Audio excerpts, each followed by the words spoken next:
This is the Commonwealth, a vast wasteland of fervent evolution. But while some creatures are blessed by the power of the atom, others are left reaping the scraps that remain.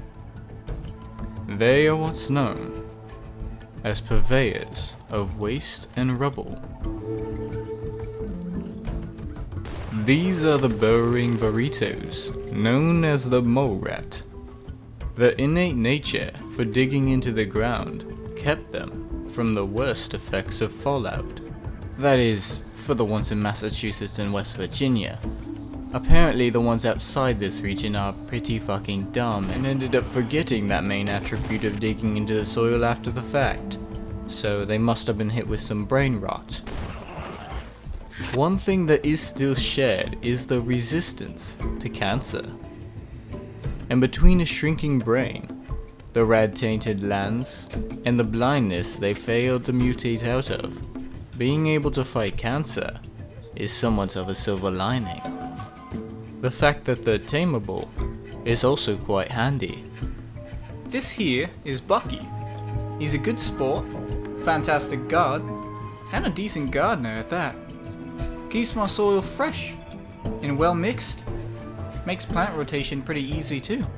When it comes to tamed mole rats, their uses are astronomical and sometimes a bit dangerous.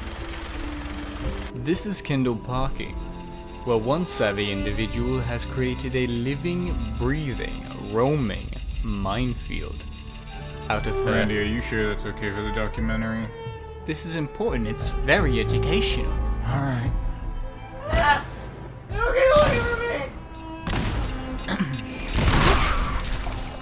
That was our animal wrangler.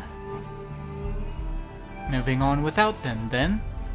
So why do you do what you do with these mole rats? Raddies know who's a friend and who's a foe. And this is what you do to your friends. Yeah. Right. Cut it. We're not gonna get anything out of her. Next up in the Rodentia class is the Rad Rat, which, like the Mole Rat, were more or less unscathed by the fallout, aside from two traits. The first being obtaining claws and teeth capable of secreting radioactive sludge, and the second gaining the New York rat gene, which increased their size tenfold.